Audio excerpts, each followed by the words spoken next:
padre que se destacou como um grande cientista ao explorar o milagre da hereditariedade. Uma brilhante pesquisadora que teve seu trabalho totalmente ignorado por colegas homens até realizar uma descoberta revolucionária. Uma jornada fascinante para encontrar o ponto em comum das moléculas que definem a biologia da vida.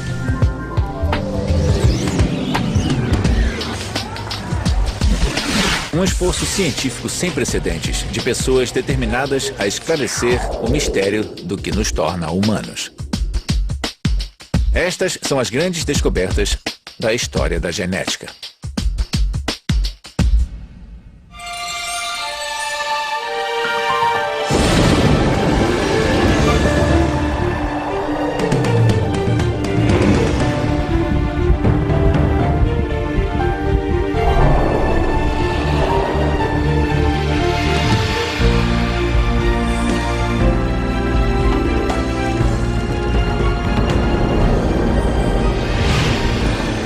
As 100 maiores descobertas da história.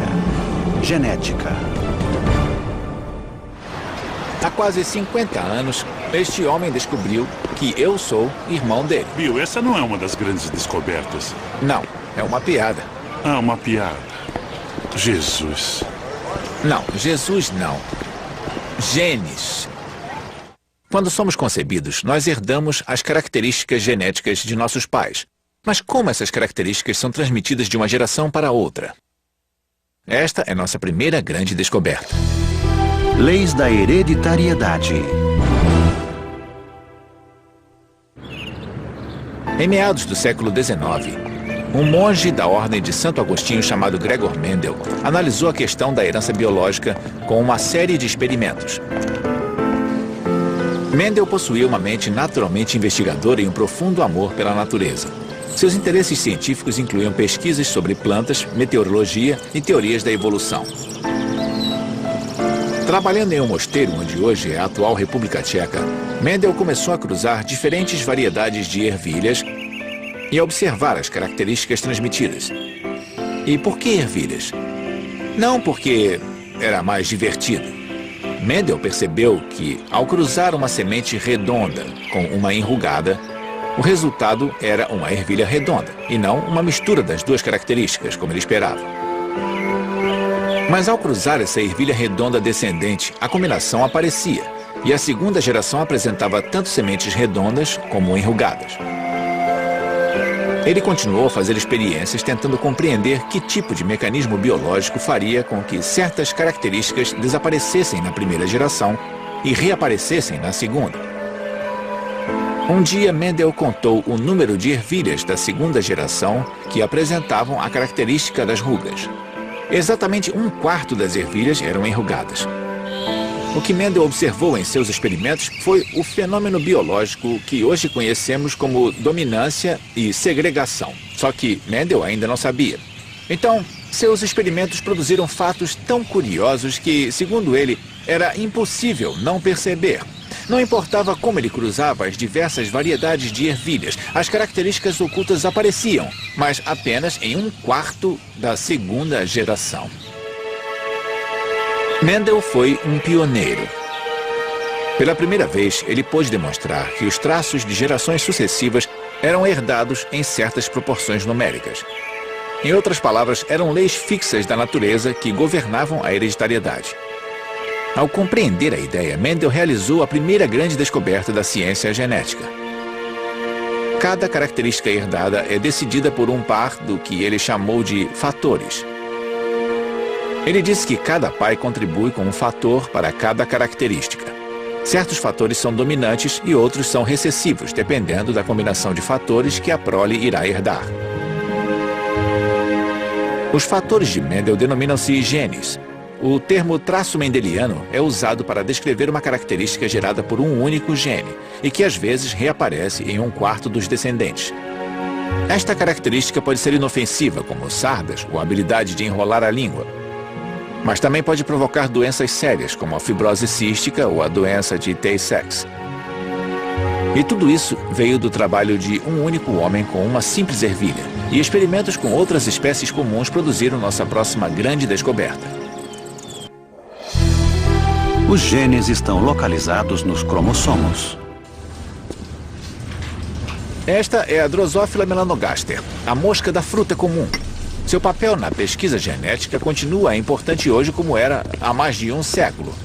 No início do século XX, cientistas começaram a reexaminar o trabalho de Mendel sobre traços herdados e em 1909, um botânico dinamarquês chamado Wilhelm Johannsen cunhou o termo genes para descrever os fatores de Mendel. Um dos pesquisadores desse novo campo, a genética, era Thomas Hunt Morgan, que trabalhava na Universidade de Colômbia como embriologista. Em seus primeiros trabalhos, Morgan criticava as concepções de Mendel sobre hereditariedade e também duvidava da teoria da seleção natural de Darwin. Mas só até Morgan começar a trabalhar com a Drosophila. Joseph Gall é biólogo celular da Carnegie Institution, em Baltimore, no estado de Maryland. Por que Morgan escolheu a mosca da fruta? O que aconteceu? Bem, eu acho que ele escolheu a mosca da fruta por várias razões. A principal delas era a rapidez de reprodução. E isso era muito importante. Outro fator importante é que uma mosca fêmea podia gerar centenas de descendentes. Então, em genética, é preciso ter muitos dados. Ou então ter muitas moscas, muitos indivíduos. Sem precisar esperar muito para obtê-los. Você pode ter muitas gerações por ano e milhares de descendentes. E ele tropeçou nelas ou elas vieram até ele? Bom, eu acho que ele pensou no que ele queria fazer e outras pessoas já faziam cruzamentos experimentais e, afinal, os cruzamentos ocorriam há séculos. Cruzamento de vacas, de ovelhas, cabras, trigo plantas. Então, havia muitos cruzamentos de animais e plantas acontecendo, mas para a ciência genética, ele percebeu que precisaria de muitos descendentes e rápido. A história conta que um dia, logo depois de Morgan começar os cruzamentos de drosófilas para seus experimentos, um impressionante mutante surgiu em seu laboratório. Uma mosca com olhos brancos bem distintos. Ele decidiu cruzar este macho com uma fêmea de olhos vermelhos comuns, curioso para ver como os descendentes iriam nascer. 2 semanas mais tarde, ele descobriu. Uma a uma, a primeira geração de moscas nasceu. Todas elas tinham olhos vermelhos. Pensando que os olhos brancos poderiam ser uma característica oculta, similar ao que Mendel havia observado, Morgan esperou para ver o que aconteceria na segunda geração. Como previsto, a característica pulou uma geração. Na segunda geração, algumas moscas tinham olhos vermelhos e outras tinham olhos brancos. Mas Morgan observou outro aspecto. Todas as moscas com olhos brancos eram machos. Na época, já se sabia que o gênero das espécies era determinado por 2 estruturas em forma de bastão encontradas no núcleo das células, os cromossomos. Por exemplo, as fêmeas humanas têm 2 cromossomos X. Já os machos humanos possuem um cromossomo X e um cromossomo Y. Morgan percebeu que o gene responsável pelos olhos brancos devia estar de alguma forma associado ao fato de que os machos têm apenas um cromossomo X.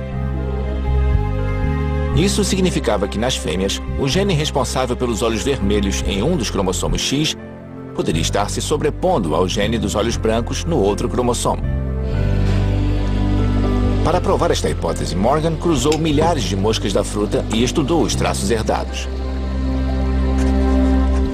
As observações de Morgan foram absolutamente fundamentais para toda a genética, porque ele e seus alunos mostraram que os genes estavam posicionados em uma ordem linear nos cromossomos. Então, se pensarmos que alguma doença é provocada por uma mutação em gene que é hereditário, então, um dos detalhes que precisamos saber é onde está o gene no cromossomo. E, graças ao trabalho de Morgan, sabemos que o gene deve estar em algum lugar de algum cromossomo. Bom, as técnicas para descobrir onde o gene está se tornaram mais sofisticadas ao longo dos anos. Apesar disso, partimos do pressuposto de que cada gene está em algum lugar de algum cromossomo e foi o que Morgan nos revelou com a mosca da fruta. Hoje, os geneticistas sabem que doenças como hemofilia e distrofia muscular são causadas por genes defeituosos no cromossomo X. Acredita-se que outras doenças, como o câncer, podem estar ligadas a cromossomos danificados ou defeituosos. Morgan ganhou o Prêmio Nobel de Medicina de 1933 por sua descoberta. Foi o primeiro cientista a recebê-lo no campo da genética. Quanto à Drosophila melanogaster, graças à sua contribuição para o trabalho de Morgan, a mosquinha é respeitada como um dos animais mais básicos na ciência experimental. E seu legado nos leva à nossa próxima grande descoberta. Os genes controlam eventos bioquímicos. Um dos geneticistas que estudou a mosca das frutas juntamente com Morgan foi George Beadle. Trabalhando em Paris em 1935, Beadle encontrou evidências de que a característica herdada da cor dos olhos na Drosophila poderia ser o resultado de reações químicas de origem genética. Beadle continuou pesquisando na Universidade de Stanford com seu colega Edward Tatum. Para seus experimentos, Beadle e Tatum selecionaram outro organismo simples, Neurospora crassa, o bolor de pão. O bolor foi escolhido porque se proliferava facilmente com necessidades nutricionais simples, pão, ar e água. O Neurospora também possuía apenas um conjunto de cromossomos, permitindo que os pesquisadores observassem as mudanças genéticas com facilidade. Como sabiam que raios-x causam danos aos cromossomos, Beadle e Tatum irradiaram o bolor, causando mutações nos genes de seus esporos. Estes genes mutantes eram incapazes de produzir os nutrientes necessários para o crescimento do bolor. Mas quando eles acrescentavam os nutrientes, alguns dos esporos começavam a germinar. Para Beadle e Tatum, este foi o momento da descoberta. Eles perceberam que os esporos irradiados falhavam em produzir os nutrientes essenciais porque seus genes eram defeituosos. Era muito significativo. Queria dizer que, além de responsáveis pela transmissão de traços herdados de uma geração para a outra, os genes também direcionavam a produção de enzimas essenciais para a sobrevivência do bolor. Essa descoberta tão importante de Beadle e Tatum é conhecida como a hipótese um gene, uma enzima. A intolerância à lactose é um exemplo de uma condição metabólica humana causada pela ausência de uma enzima. Isso ocorre porque algumas pessoas herdam um gene que falha em produzir lactase e não conseguem digerir o açúcar dos produtos lácteos. Este distúrbio pode ser facilmente tratado com a ingestão de comprimidos que contêm a enzima ausente. Graças a Beadle e Tatum, temos uma compreensão fundamental do que os genes fazem. Eles abriram caminho para uma nova geração de incríveis descobertas genéticas. Transposons.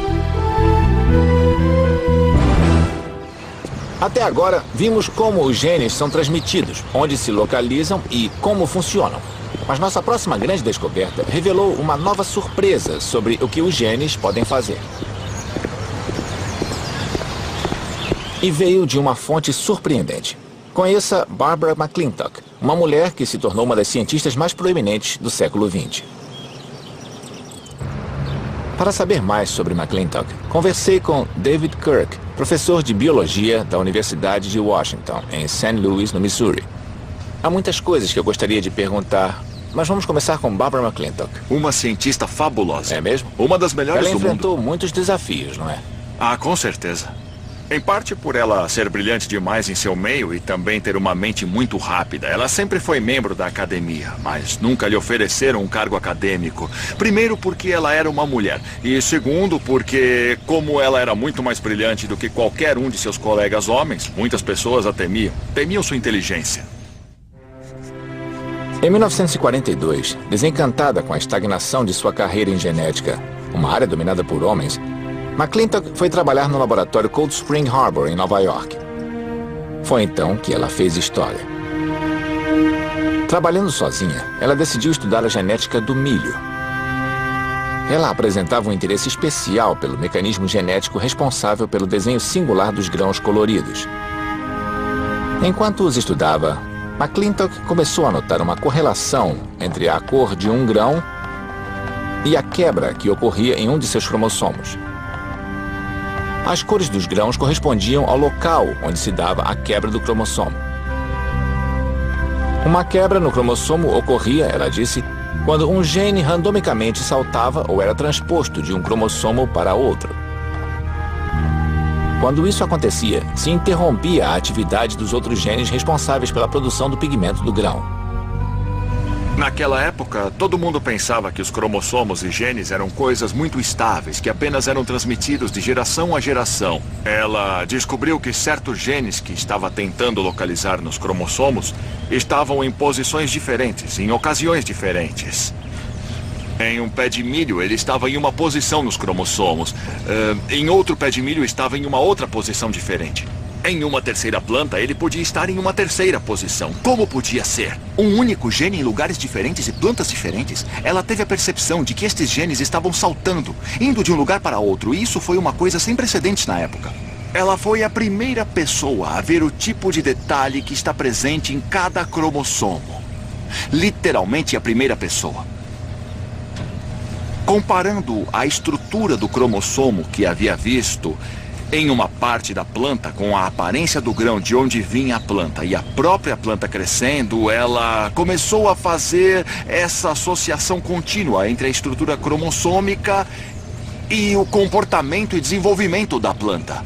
Então, ela pôde observar um cromossomo e prever a estrutura da planta quando adulta e depois plantar o grão de onde vinham os cromossomos. Ela também conseguia olhar para um único grão, ver os genes, ver os cromossomos. Ela observava os cromossomos e via a planta inteira. Ela era incrível. A descoberta dos transposons, ou elementos de transposição, causou muita evolução e revolução. Algumas mutações genéticas causadas por estes elementos estão ligadas ao câncer e outras doenças, mas eles também podem ser um mecanismo que leva os genes a se modificarem em resposta a mudanças no meio ambiente, estimulando a evolução das espécies. Hoje, sabemos que existem elementos de transposição nos genes de todos os seres vivos, desde as algas até os seres humanos. Um colega meu do pós-doutorado, que se chama Steve Miller, veio até aqui especificamente para tentar achar um transposon que pudesse fazer o que os de Barbara McClintock faziam no milho. Ele encontrou um, cujos saltos ele conseguia controlar. A transposição ocorria tão bem quando ele observava que ele lhe deu o nome de seu herói do basquete, Michael Jordan. Então, nós temos uma foto do Jordan enterrando uma alga Volvox no laboratório. É, o sonho de todo jogador de basquete, não é? Jogar com algas. Apesar de Barbara McClintock nunca ter conquistado a fama de Michael Jordan, ela teve sua notoriedade ao apresentar seus achados em 1951 em um congresso do laboratório Cold Spring Harbor. Seu trabalho foi ignorado e rejeitado. A experiência foi tão amarga que ela nunca mais apresentou outra palestra ali, apesar de continuar trabalhando no laboratório até sua morte em 1992, aos 89 anos. Mas ela viveu bastante para ser reconhecida. 30 anos após sua descoberta pioneira, McClintock recebeu o Prêmio Nobel de Medicina em 1983. O DNA carrega um material genético. O laboratório Cold Spring Harbor também é o local da nossa próxima grande descoberta. Ela aconteceu aqui, em 1952. Os biólogos Alfred Hershey e Martha Chase estavam estudando os bacteriófagos, um vírus conhecido por infectar bactérias. Por meio de um processo chamado transformação, o vírus se apossa do mecanismo interno da bactéria e o obriga a produzir mais vírus.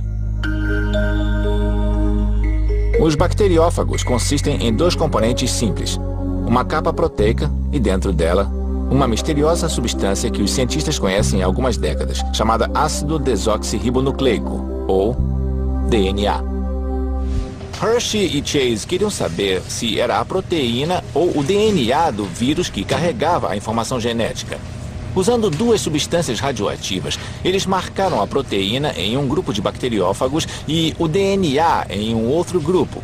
Depois, eles expuseram uma cultura de bactérias E. coli a estes vírus. Usando um liquidificador para separar as bactérias das capas proteicas virais, Hershey e Chase viram que a proteína radioativa não penetrava na parede bacteriana, mas que dentro da bactéria havia DNA radioativo. O DNA, e não a proteína, era capaz de controlar a célula hospedeira para produzir novos vírus. Foi uma descoberta extraordinária. Graças a Hershey e Chase e a outros cientistas que abriram o caminho, de repente compreendemos a verdadeira identidade do DNA. Seu material genético é a base da vida. E tudo saiu de um liquidificador como este aqui. Hershey recebeu o Prêmio Nobel em 1969 por seu trabalho. Mas os experimentos de Hershey e Chase continuaram a inspirar uma nova era de pesquisa genética, começando com a nossa próxima grande descoberta. A dupla hélice. Em 1951, a estrutura química do DNA ainda era um grande enigma. Na Universidade de Cambridge, na Inglaterra, o biólogo James Watson e o físico Francis Crick trabalhavam para desvendar os segredos da molécula do DNA. E eles não estavam sozinhos. Vários outros grupos de cientistas competiam para tentar solucionar o mesmo quebra-cabeça. Alguns fatos importantes sobre o DNA já eram conhecidos. Os cientistas sabiam, por exemplo, que o DNA era composto por 4 bases: adenina, citosina, guanina e timina. Eles também puderam chegar a algumas conclusões sobre sua estrutura por meio da cristalografia de raio-x. Esta técnica consiste em dirigir um feixe de raio-x através de uma molécula de DNA cristalizada, capturando uma imagem opaca de sua estrutura interna em uma placa fotográfica. Equipados com esta informação, somada ao conhecimento da estrutura química, Watson e Crick começaram a construir um modelo tridimensional do DNA. Eu quis uma disposição em que houvesse uma molécula grande e uma pequena. E, de algum modo, elas deviam formar ligações. Aqui está o A e aqui o T. E eu queria que este hidrogênio apontasse diretamente para este nitrogênio e consegui algo assim. Então ajustei o par para que este nitrogênio apontasse para este aqui. E ficou assim. Veja.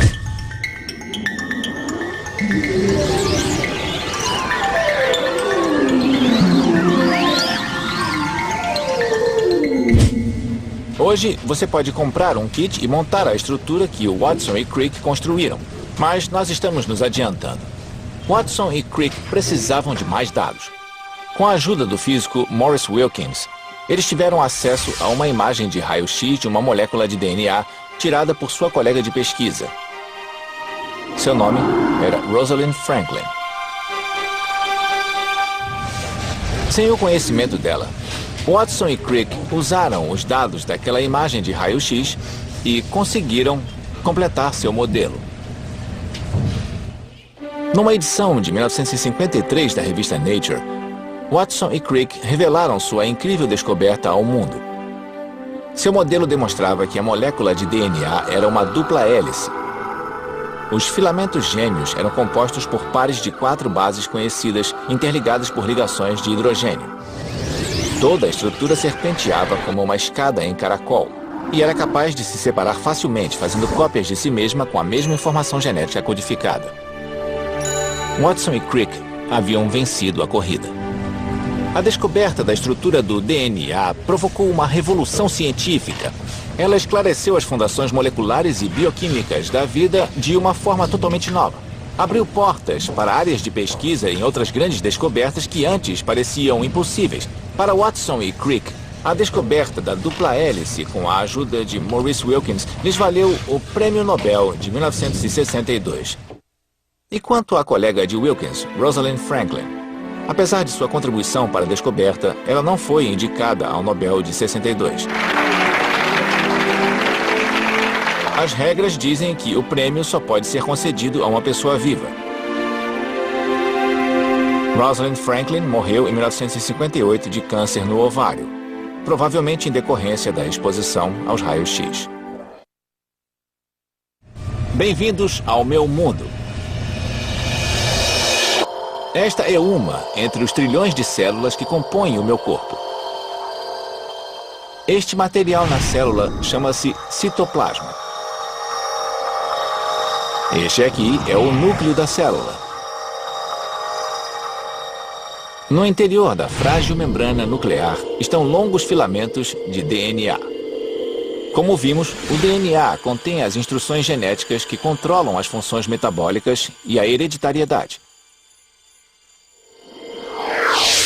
Parece bem simples, mas o processo pelo qual esta transferência genética ocorre é sublime.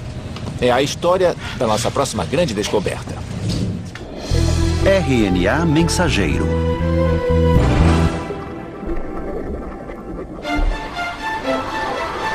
Anos antes de Watson e Crick definirem a estrutura do DNA, os cientistas sabiam que ele era responsável pela produção de proteínas que residem no citoplasma.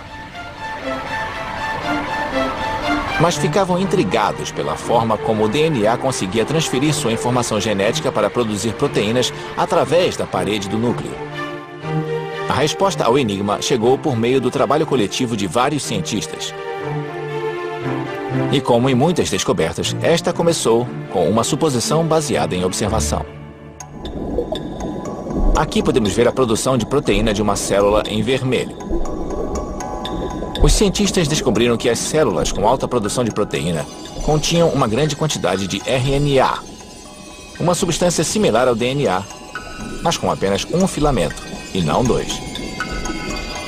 Isso levou os cientistas a se perguntarem se o RNA não estaria envolvido com o funcionamento das fábricas de proteína no citoplasma. Para descobrir, novamente os pesquisadores recorreram aos bacteriófagos. Eles verificaram que logo depois de o bacteriófago injetar seu DNA em uma bactéria, traços do RNA viral apareciam na célula hospedeira e a produção de proteínas começava a aumentar. Este foi o momento da descoberta. Era um tipo especial de RNA, nunca antes detectado. Quando seu filamento único penetrava em uma das fábricas de proteína da célula, ele transmitia a mensagem para a produção de novas proteínas. Os cientistas o chamaram de RNA mensageiro. Hoje, muitos cientistas acreditam que o RNA mensageiro e outras moléculas de RNA são descendentes das substâncias químicas mais primitivas da Terra, parte da sopa primordial que gerou o primeiro organismo vivo. O código genético. Como acabamos de ver, o RNA transmite instruções do DNA para a produção de proteínas. Mas o que era o código genético, a sequência de instruções que tornou este processo possível? Em 1961, o biólogo molecular Marshall Nirenberg e seu colega de pós-doutorado Heinrich Matthaei realizaram uma série de experimentos para tentar sintetizar proteínas no laboratório. Eles já sabiam que existem 20 aminoácidos envolvidos na produção de proteínas. Em seu experimento, Nirenberg e Matthaei trabalharam com o RNA. Assim como o DNA, o RNA é formado por 4 bases químicas. Em um momento de revelação, eles descobriram que quando 3 das bases se alinhavam em uma sequência específica chamada códon, um aminoácido específico era gerado. A ordem dos códons é a instrução para a produção de proteínas. Hoje, Marshall Nirenberg é cientista pesquisador dos Institutos Nacionais de Saúde dos Estados Unidos. O que isso significa para mim, um cidadão que paga impostos? Bom, isso significa que o RNA é transcrito do DNA. O DNA é copiado dentro do RNA e o RNA contém a informação que determina a sequência de aminoácidos e proteínas. Então, o que você herda dos seus pais é a sequência de letras do DNA. Essa sequência determina como você sintetiza, como você produz todos os tipos diferentes de proteínas necessárias à vida. Elas me formam. Formam a você, formam a mim. A descoberta de Nirenberg e Matthaei foi o primeiro vislumbre do código genético. Uma espiada no vocabulário secreto codificado em cada molécula de DNA, tornando-a capaz de instruir a síntese das proteínas. Nos 5 anos seguintes, Nirenberg conseguiu decifrar os 64 códons que abrangem todo o vocabulário do DNA. O código genético havia sido decifrado. E em 1968, a descoberta valeu a Marshall Nirenberg parte do Prêmio Nobel de Fisiologia e Medicina. Nós começamos em 1961 e deciframos o primeiro códon no mesmo ano, mas levamos 5 anos para decifrar todos os 64 códons. Quando você conhece a linguagem, pode usá-la de várias formas diferentes.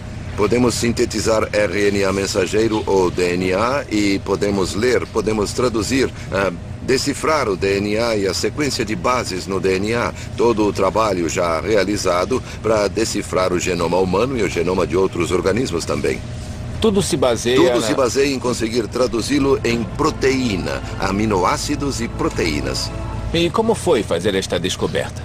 Foi como entrar em uma loja de brinquedos. Podíamos fazer virtualmente qualquer coisa. Podíamos decifrar o código genético. Todos os seres vivos têm o mesmo código, não é? Isso. Existe um código que é usado por todo ser vivo neste planeta. E é a mesma, basicamente é sempre a mesma linguagem. E quando nós descobrimos isso, eu sabia de tudo sobre Darwin, tudo sobre evolução, mas isto causou um impacto muito grande. O que aconteceu? Eu olhei pela janela e vi árvores, vi flores, vi um esquilo. Todas as formas de vida deste planeta estão ligadas. Todos nós derivamos de um ancestral comum. E todos os corpos, todos falam a mesma língua. Isso teve um impacto profundo em mim. Enquanto Watson e Crick identificaram a estrutura do DNA, Nirenberg e Mattei revelaram como a sua estrutura funcionava. Enzimas de restrição. Os avanços que levaram algumas das descobertas que vimos poderiam nunca ter ocorrido sem estes organismos familiares, os bacteriófagos. E nossa próxima descoberta também dependeu deles. Durante décadas, acreditou-se que as bactérias eram completamente vulneráveis à invasão dos bacteriófagos. Mas na década de 1950, pesquisadores identificaram uma falha nesta visão. Na verdade, certos tipos de bactérias se mostraram resistentes à infecção por bacteriófagos. Como isso era possível? A primeira resposta foi fornecida em 1962 pelo microbiologista Werner Arbor. Ele descobriu que algumas bactérias possuíam enzimas que resistiam ao vírus, cortando seu DNA viral em pedaços. Isso impedia o vírus de dominar a bactéria. Elas foram chamadas de enzimas de restrição. Mas como funcionavam? Um dos cientistas que queriam desvendar este segredo era o microbiologista Hamilton Smith.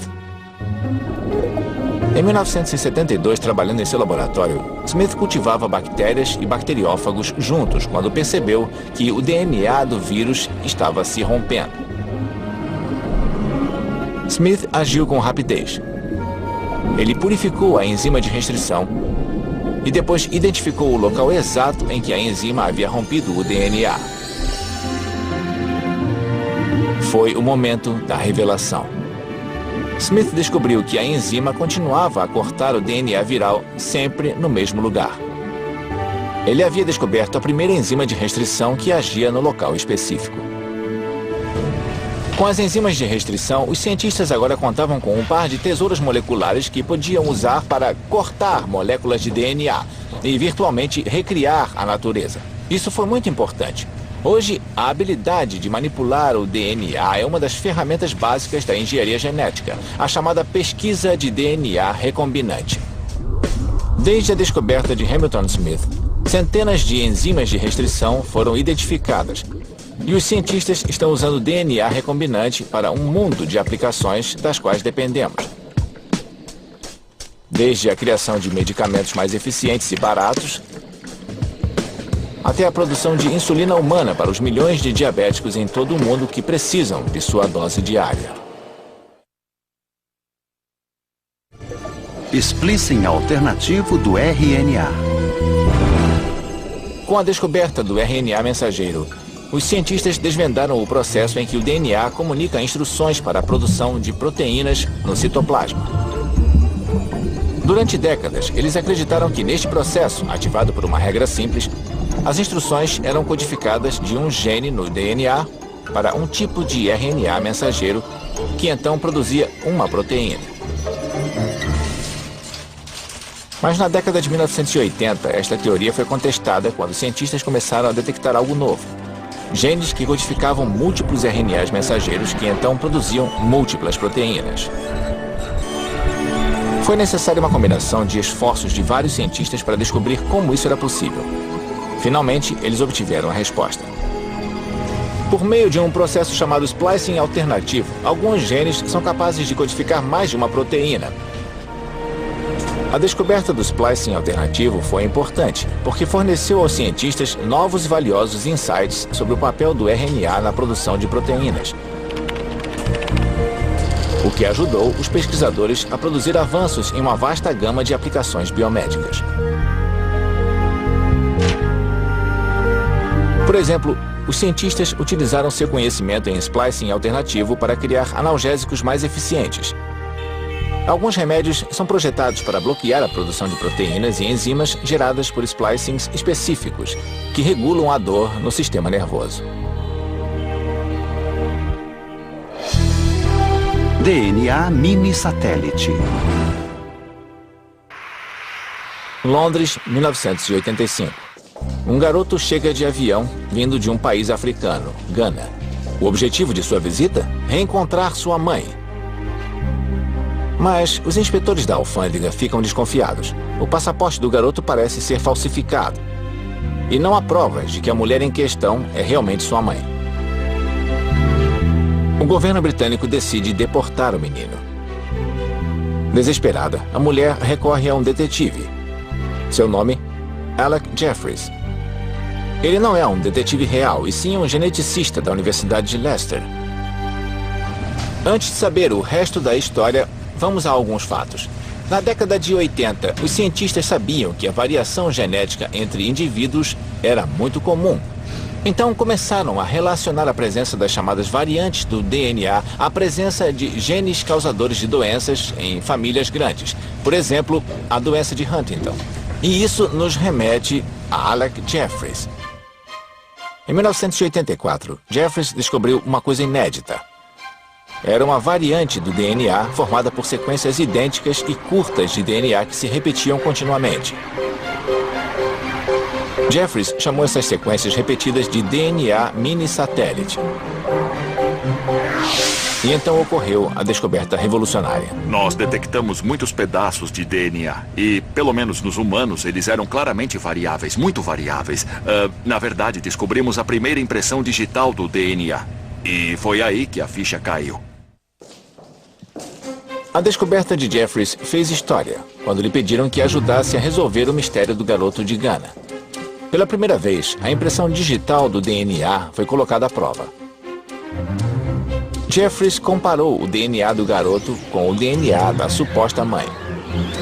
Os resultados exibiram uma similaridade impressionante no DNA mini-satélite, provando sem sombra de dúvida que o menino era seu filho.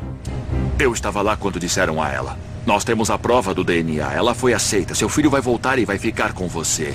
O brilho nos olhos daquela senhora foi mágico. Essa foi a primeira vez em que o DNA foi usado desta forma. A primeira vez em que o DNA revelou o mistério por trás da ciência da genética molecular. Hoje, ele está sendo usado fora de um contexto mais técnico para ajudar diretamente as pessoas. Já se passaram mais de 50 anos desde que Watson e Crick descobriram a estrutura de dupla hélice do DNA. Desde então, cientistas sondaram e revelaram muitos dos segredos genômicos, mas tiveram algumas surpresas. RNA de interferência. Em 1997, os cientistas Andrew Fire e Craig Mello conduziram uma série de experimentos para entender melhor o funcionamento de genes específicos. Eles injetaram RNA sintético feito de 2 filamentos na célula de um verme e observaram. O que viram foi impressionante. Um mecanismo no interior da célula do verme destruía a fileira dupla do RNA, assim como seu próprio RNA mensageiro.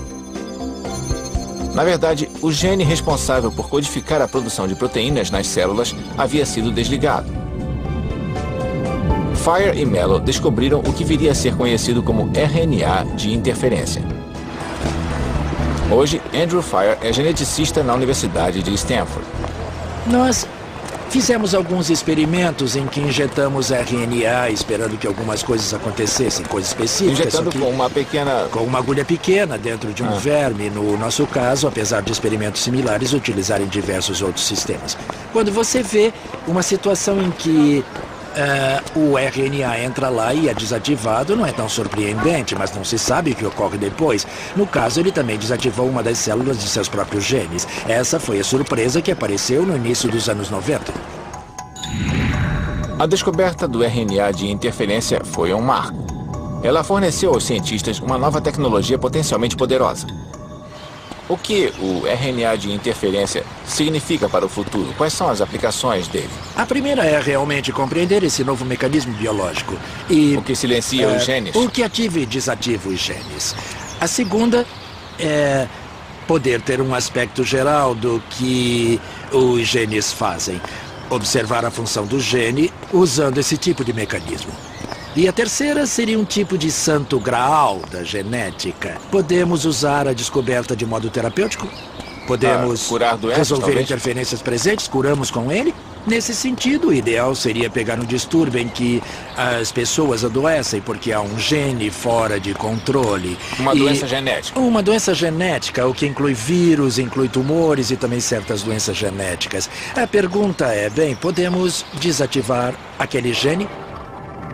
Este santo graal da aplicação terapêutica em humanos ainda está distante. Mas a descoberta de Fire, o RNA de interferência, abriu o caminho para uma nova geração de avanços que salvarão vidas. 25 mil genes. O mistério do que nos torna humanos foi parcialmente desvendado com a descoberta do código genético. Mas a outra parte da resposta está em nossa próxima grande descoberta. O sequenciamento da nossa identidade genética completa, o chamado genoma. O esforço ficou conhecido como a maior colaboração científica da história. Mas começou como uma corrida entre duas equipes que competiam para ser a primeira a sequenciar o genoma humano. Em 1990, as equipes uniram forças. Craig Venter era um dos chefes de equipe. Como tudo isso começou? O que o levou a sequenciar o genoma humano? Eu comecei minha carreira procurando por um gene. O gene do receptor de adrenalina no cérebro e no coração. Eu levei 10 anos para obter apenas um. A opção era observar o genoma humano inteiro, mesmo sem ter conhecimento a respeito. Conhecíamos somente algumas centenas de genes na época. E especulavam que talvez houvesse 300 mil genes.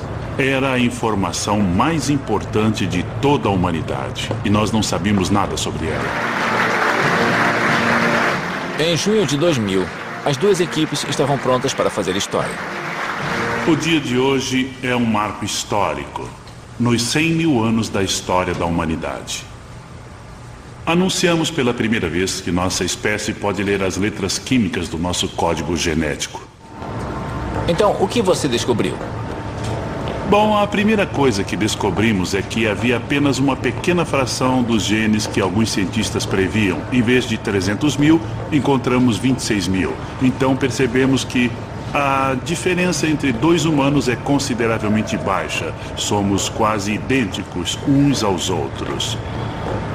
Depois sequenciamos o genoma de outros mamíferos. Sequenciamos o meu poodle, o shadow, e obtivemos o genoma canino, o genoma de espécies diferentes de rato. Agora estamos fazendo o genoma de um macaco. Descobrimos que todos os mamíferos compartilham a maioria dos genes na mesma ordem, os mesmos grupos de genes. Eles apenas se movem de um cromossomo para outro. E para onde todo esse sequenciamento vai nos levar? Bom, eu afirmo desde o início que ele estabelece uma base inteiramente nova para a ciência. As pessoas esperam curas milagrosas e acho que há um certo exagero nisso. Mas Eu levei uma década para descobrir um gene receptor de adrenalina. Foi onde tudo começou, não é? Isso mesmo. Agora, qualquer cientista, qualquer estudante do mundo que tenha acesso à internet pode fazer esta mesma descoberta de uma década em 5 segundos ou menos. E ainda nem sabemos as funções da maioria dos genes. Então, nós fundamos uma nova base ao dispor esta informação. Nós já conhecemos a estrutura dos genes. Agora podemos estudar sua função. Isso já está mudando a nossa visão da evolução pela semelhança entre os genomas de todos os mamíferos. Os genomas de bactérias e plantas já têm impacto sobre a medicina. Já temos novos diagnósticos, entendemos a complexidade dos genes associados às características humanas e doenças. Isso será um enorme desafio para o futuro. Bom, o que vocês sentiram quando o seu grupo terminou o sequenciamento? Como foi esse momento? Quando concluímos e terminamos de escrever o artigo que descrevia o genoma pela primeira vez, foi um dos momentos mais gratificantes que já tive em minha vida. Foi uma satisfação incrível para toda a nossa equipe que tentou contribuir com toda a história da humanidade. É difícil de acreditar que da descoberta das leis da hereditariedade de Gregor Mendel ao sequenciamento completo do genoma humano passaram-se apenas 150 anos. Graças a algumas das grandes descobertas da história da ciência, tivemos tempo para entender alguns dos maiores segredos da vida. E também os laços genéticos que nos ligam a todos os organismos vivos. Isso inclui você, irmão. Obrigado, Bill. Não. Acho que eu é que tenho que agradecer por você ter vindo até aqui para fazer uma pequena descoberta. Versão brasileira Vox Mundi.